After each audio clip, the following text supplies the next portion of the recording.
Assalamualaikum warahmatullahi wabarakatuh. Jumpa lagi bersama Bobby yang akan menceritakan sebuah kisah mistis dan kisah horor.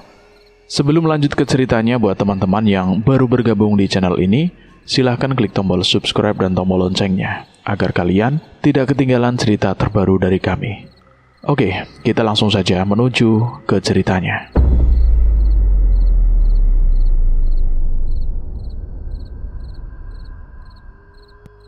Bertemu sosok pendaki lawas yang meminta tolong dan selalu mengikuti di jalur. Pendaki itu meminta untuk disempurnakan oleh keluarganya. Bertahun-tahun arwahnya tidak tenang karena keluarganya tidak mengetahui keberadaannya yang hilang dan tewas di Gunung Salak. "Hati-hati, Ri!" teriakku saat melihat Ari nekat melewati air terjun yang ada di dekat sebuah area datar tempat kami mendirikan tenda. Saat itu, Ari berteriak, "Ada air terjun, ada pendaki."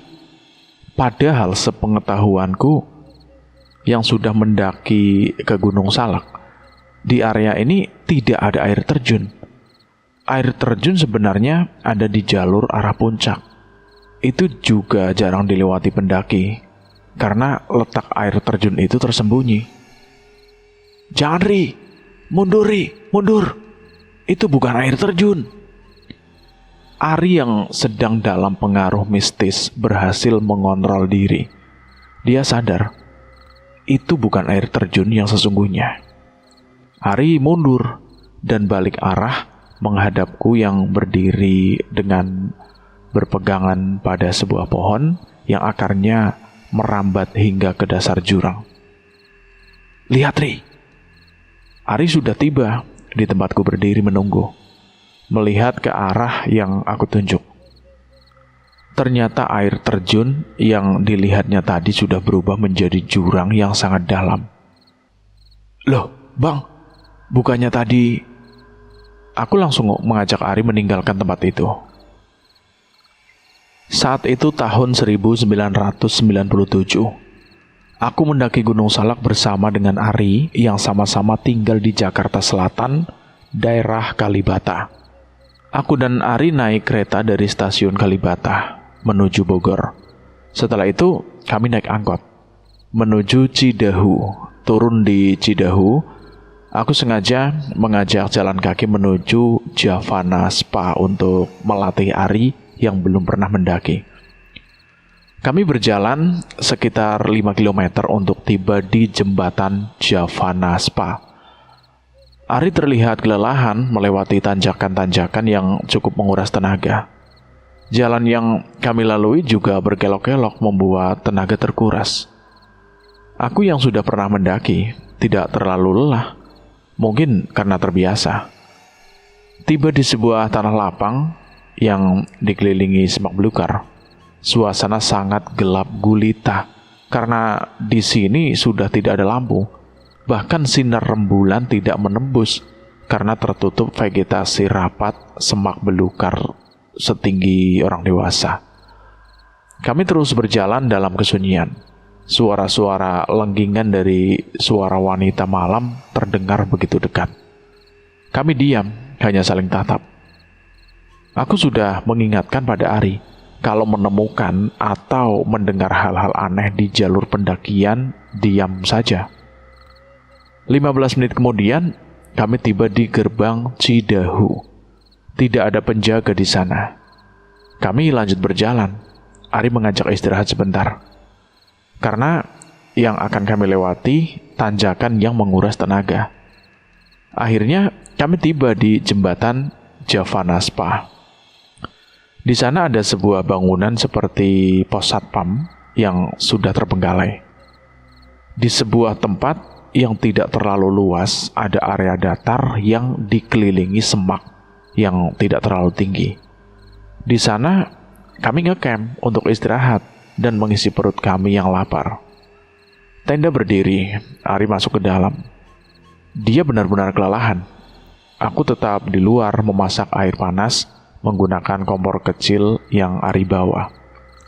Aku memasak kopi dan mie rebus. Aku memanggil Ari untuk mengisi perutnya sebelum tidur.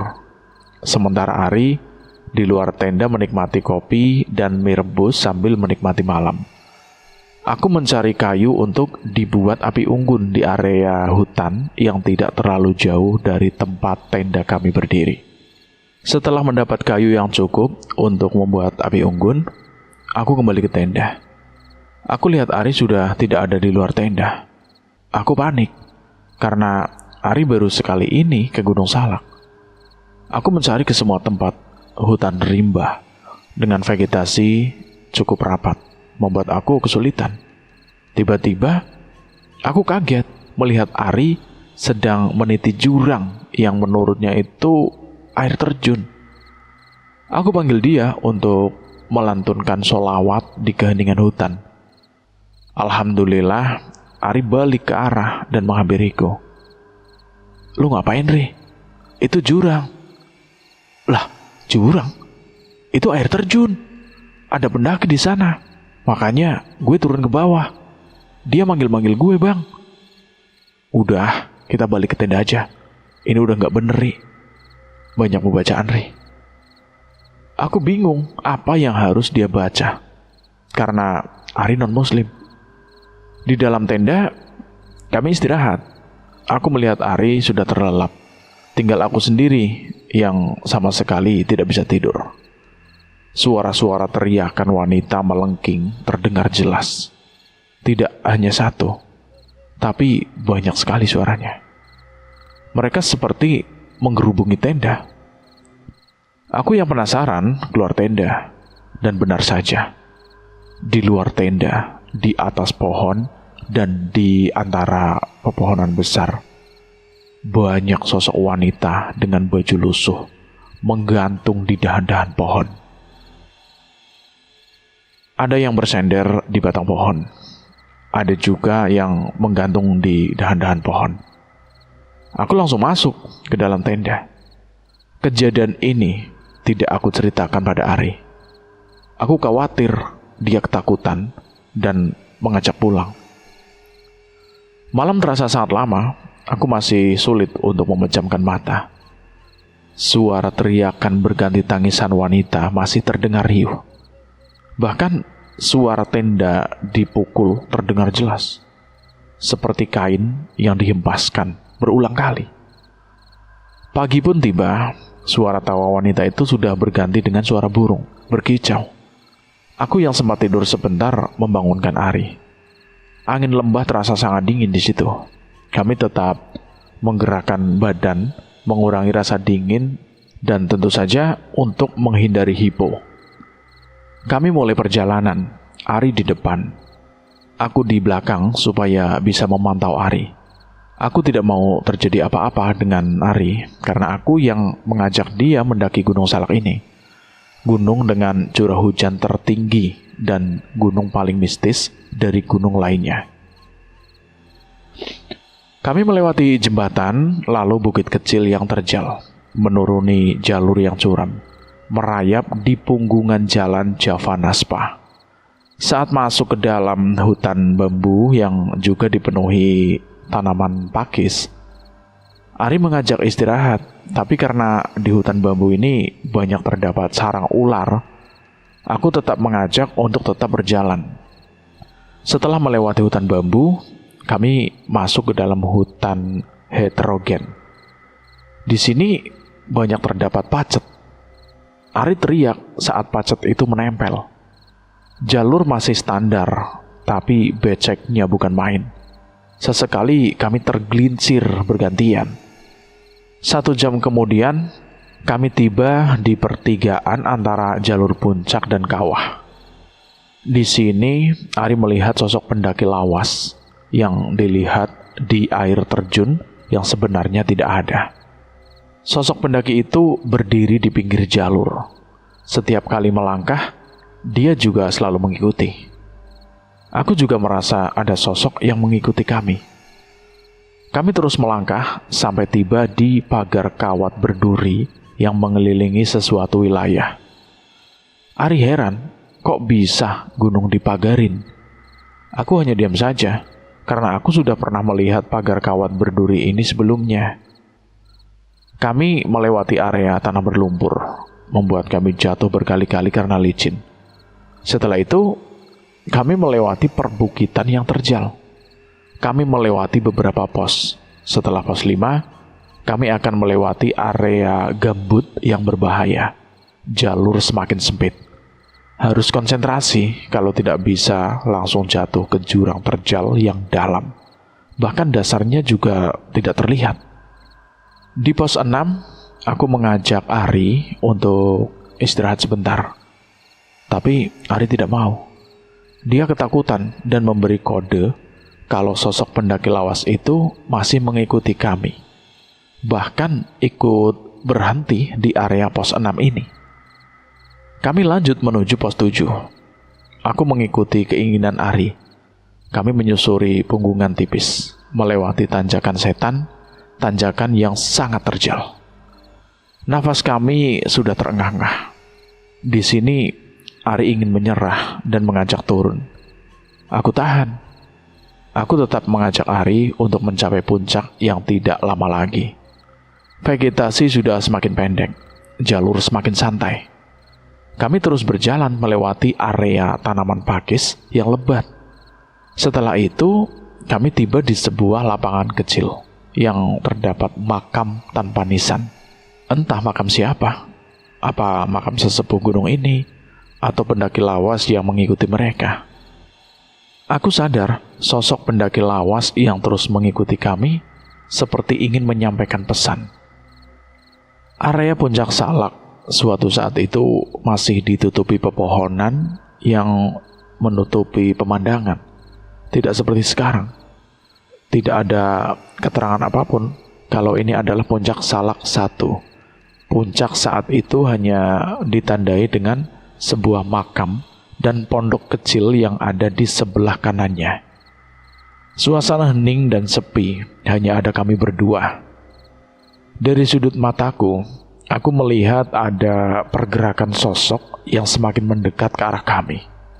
Semakin dekat, tepat di hadapanku, dia mengajakku berinteraksi. Ari tidak melihat sosok itu. Pandangannya tak lepas ke arah jalur turun. "Tolong aku." "Tolong apa?" Sosok pendaki lawas itu meminta tolong. Ternyata setelah aku perhatikan, sosok itu membawa sebuah kain kafan bertuliskan nama Aditya Purnama. Nama sosok pendaki itu Aditya Purnama. Sudah kuduga, sosok itu adalah pendaki yang hilang dan tidak ditemukan jasadnya. "Tolong bilang keluargaku, sempurnakan jasadku, doakan aku." Itulah pesan dari sosok itu. Tiba-tiba, aku merasakan kesedihan yang dirasakan sosok pendaki itu. Nafasku sesak, air mataku menetes hingga membuat Ari heran dan menegurku. "Bang Ferry, lu kenapa nangis?" Aku mengajak Ari turun, melewati jalur seperti saat naik. Sosok pendaki yang mengikuti tadi sudah tidak ada. "Bang, sosok pendaki lawas yang gue lihat tadi di air terjun udah gak ada, Bang." "Iya."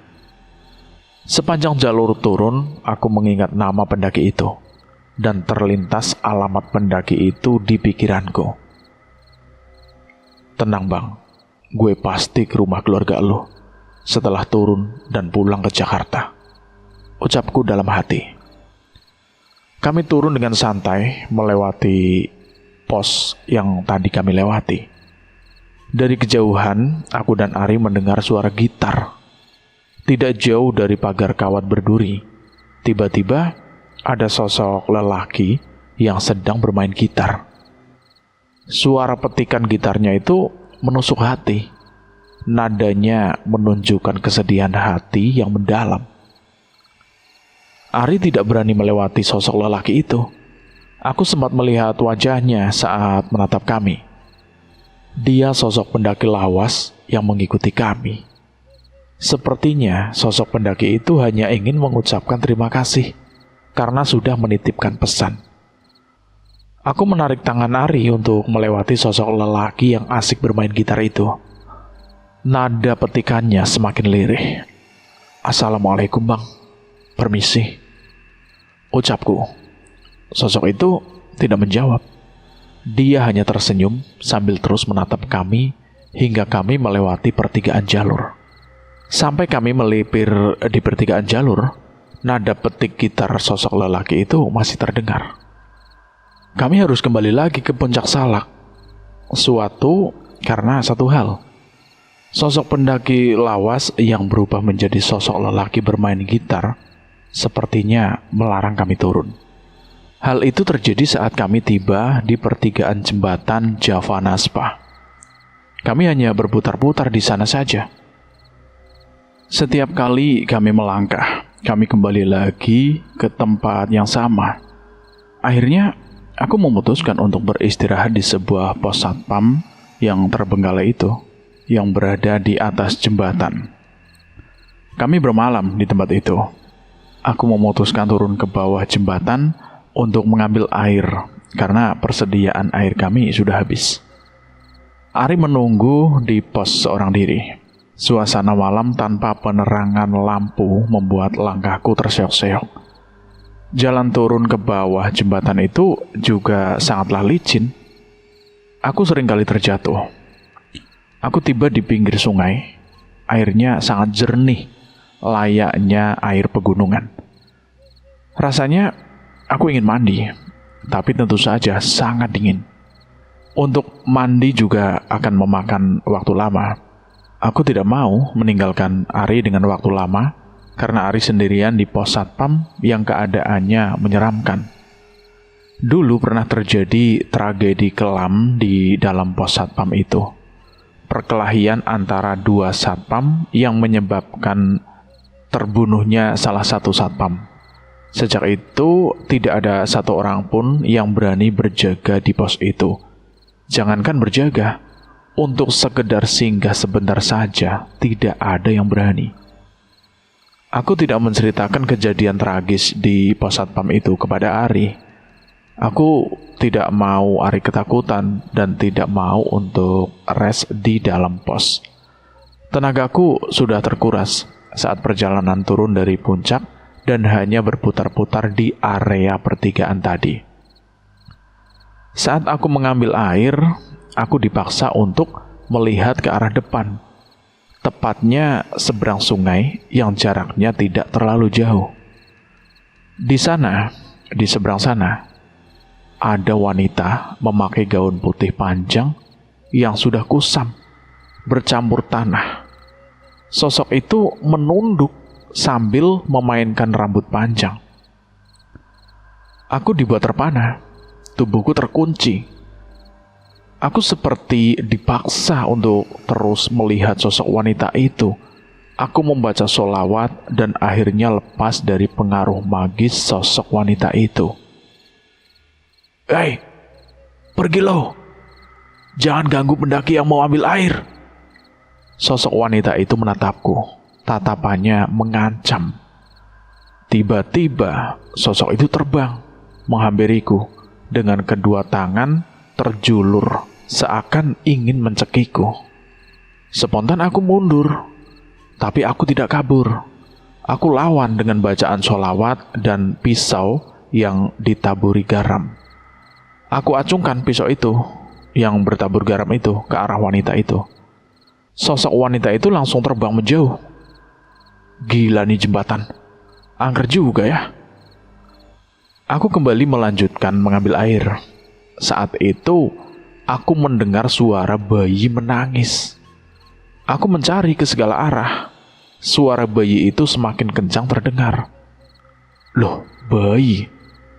Apa ada yang membuang bayi di sini? Tega banget. Orang yang sudah membuang bayi tidak berdosa di tempat sepi seperti ini. Aku mencari keberadaan bayi itu. Suara tangisannya itu semakin kencang. Aku mengikuti arah dari suara bayi itu. Tepat di sebuah pohon besar dengan akar menjalar. Aku melihat sosok wanita yang tadi sedang menggendong bayi. Penampakan bayi itu sangat menyeramkan. Astaga, gue dikerjain. Aku langsung kembali ke atas jembatan. Air yang aku bawa di dalam botol sudah terisi penuh. Semua kejadian tadi tidak aku ceritakan pada Ari.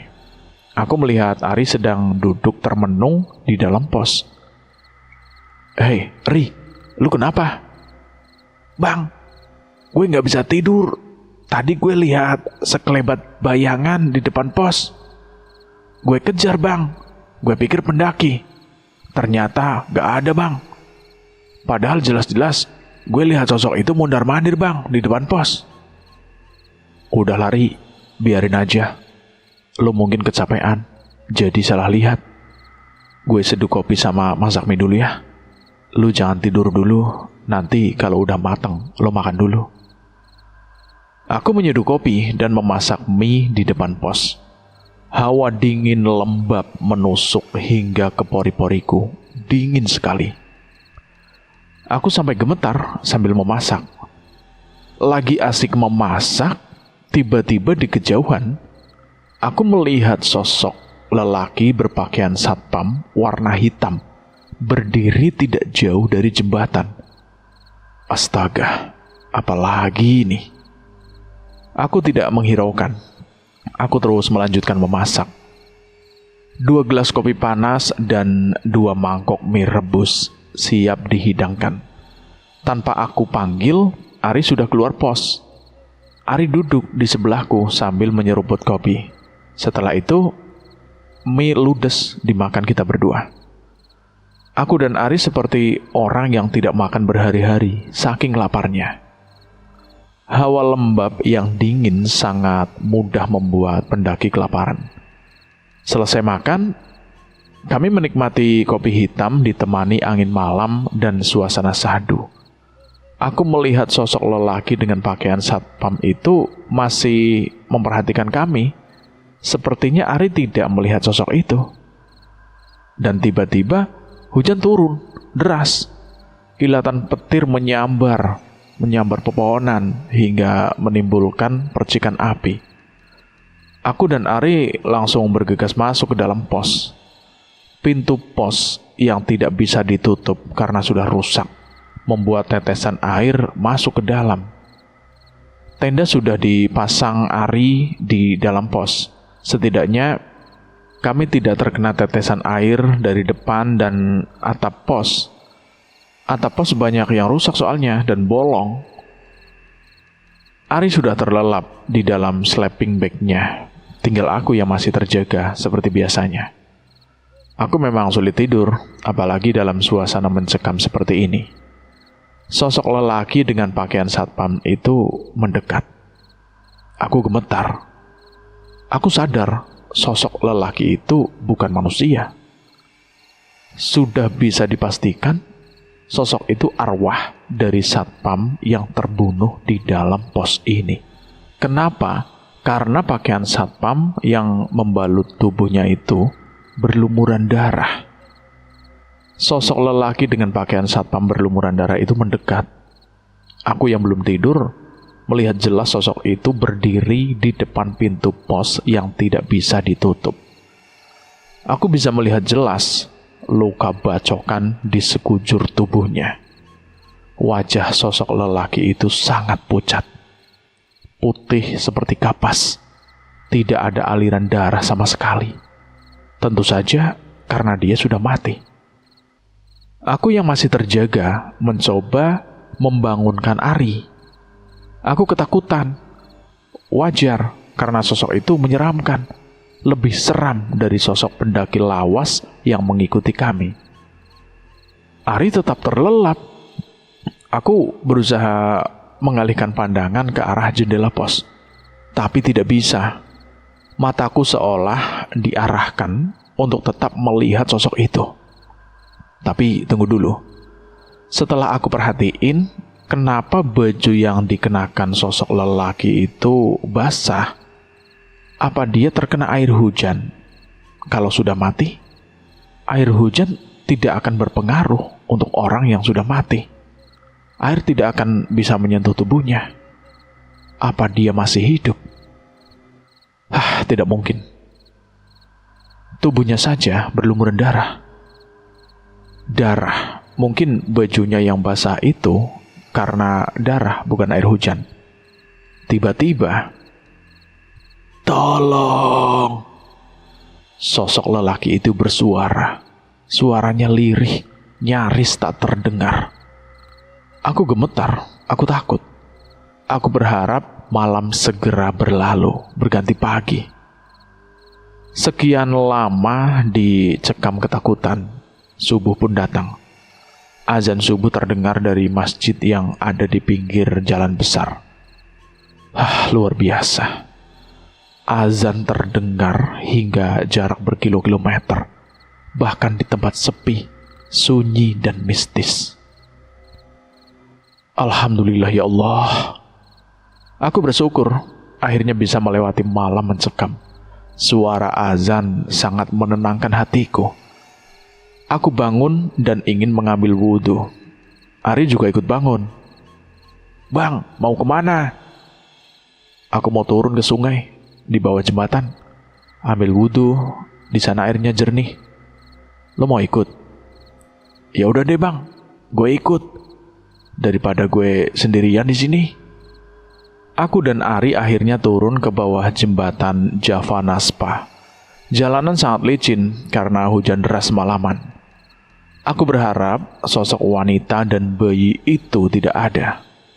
Aku berwudu di pinggir sungai, sementara Ari menunggu di bawah pohon besar tempat aku melihat sosok wanita menggendong bayi. Bayi menyeramkan seperti setan. Bukan bayi manusia, tapi bayi kuntilanak. Tapi di situ aman, tidak ada sosok itu saat aku bersama Ari. Kami naik kembali ke atas jembatan dan masuk ke dalam pos. Aku mengganti baju bersih dan sholat beralaskan tenda. Kali ini, Ari yang menyeduh kopi dan memasak mie untuk sarapan kami. Selesai sholat, kopi dan mie buatan Ari sudah siap disantap. Tenda sudah di-packing, aku dan Ari kembali naik ke arah puncak Salak 1. Jalur masih sama, terjal dan semakin menyempit. Kami berjalan tertatih karena menahan ngantuk. Pos 1 sampai 5 kami lewati dengan tanjakan-tanjakan ekstrim. Tiba di pos 6, kami istirahat. Kali ini, Ari tidak melarang untuk rest. Keringat mengucur deras dari tubuh kami. Di sini, kami lanjut melangkah, tapi kembali lagi di sini, berputar-putar kembali. Aku baca sholawat, aku suruh Ari membaca apa yang dia bisa di agamanya. Sepertinya kami dikerjai oleh penghuni gunung. Di kejauhan, sosok pendaki lawas datang dengan isyarat. Dia menyuruh kami mengikuti. Ari melihat sosok pendaki itu. Kali ini kami melewati air terjun yang sebenarnya. Air terjun tersembunyi yang jarang dilewati pendaki. Tiba di puncak Salak 1, aku mengambil satu benda yang tertinggal. Sebuah logam dengan ukiran aksara Jawa. Logam itu milik sosok pendaki lawas yang hilang di Gunung Salak. Untuk diberikan kepada keluarganya sebagai bukti jiwanya ada di sini. Jasadnya tidak bisa ditemukan karena sudah hancur bercampur dengan tanah Gunung Salak. Kami istirahat sebentar, lalu kembali turun. Logam itu aku masukkan ke dalam depakku. Ari tidak sabar untuk turun. Dia melangkah lebih dulu. Tapi aku susul, karena aku takut dia masuk ke dalam dimensi gaib Gunung Salak. Kami terus melangkah tanpa beristirahat, hingga tiba di jembatan Javanaspa sore hari. Istirahat sebentar dengan menghisap sebatang rokok. Kami lanjut hingga tiba pintu gerbang Cidahu. Di sini, kami ngopi di sebuah warung kecil. Selesai kami menunggu angkot menuju stasiun Bogor. Di dalam kereta, Ari banyak bercerita apa yang dilihatnya saat di jalur Gunung Salak. Mendekati puncak Salak 1, ternyata sosok pendaki lawas itu sudah berganti dengan sosok lelaki bertelanjang dada yang tidak memakai baju. Sosok itu mengikuti sambil memetik gitar. Wajahnya tidak menyeramkan, dia tersenyum. Tiba di Jakarta, aku tidak langsung pulang. Aku langsung menuju rumah sosok pendaki lawas yang memberikan pesan dan logam dengan aksara Jawa. Ari juga tidak pulang. Dia menemaniku bertemu keluarganya dari sosok pendaki lawas yang bernama Aditya Purnama. Sebuah rumah sederhana ada di depanku. Rumah dengan halaman luas yang dipenuhi pepohonan dan taman bunga. Kami disambut seorang wanita tua berhijab. Kami menceritakan maksud kedatangan kami dan pesan dari almarhum Bang Aditya. Wanita tua yang ternyata adalah ibu dari Bang Aditya menangis. Dia begitu sedih. Logam beraksara Jawa sudah aku berikan. Logam itu sengaja diberikan oleh wanita tua itu pada anaknya setiap kali mendaki gunung. Pendakian terakhir Bang Aditya adalah Gunung Salak, yang membuatnya hilang dalam dekapan Gunung Salak 10 tahun yang lalu. Setelah wanita tua itu tenang, aku dan Ari pamit. Dan cerita ini tamat, selesai sampai di sini. Cerita ini ditulis oleh Rain. Terima kasih buat penulis yang sudah memberikan cerita ini kepada kami. Dan bagaimana menurut teman-teman semua tentang cerita ini? Silahkan tulis di kolom komentar. Terima kasih juga buat teman-teman yang sudah mendengarkan cerita ini sampai habis. Semoga kalian sehat selalu, panjang umur, bahagia selalu, dan selalu dimudahkan segala urusannya. Dan buat teman-teman yang baru bergabung di channel ini, silahkan klik tombol subscribe dan tombol loncengnya, agar kalian tidak ketinggalan cerita terbaru dari kami. Saya mohon maaf jika ada kesalahan kata. Saya pamit undur diri. Wassalamualaikum warahmatullahi wabarakatuh. Salam lestari.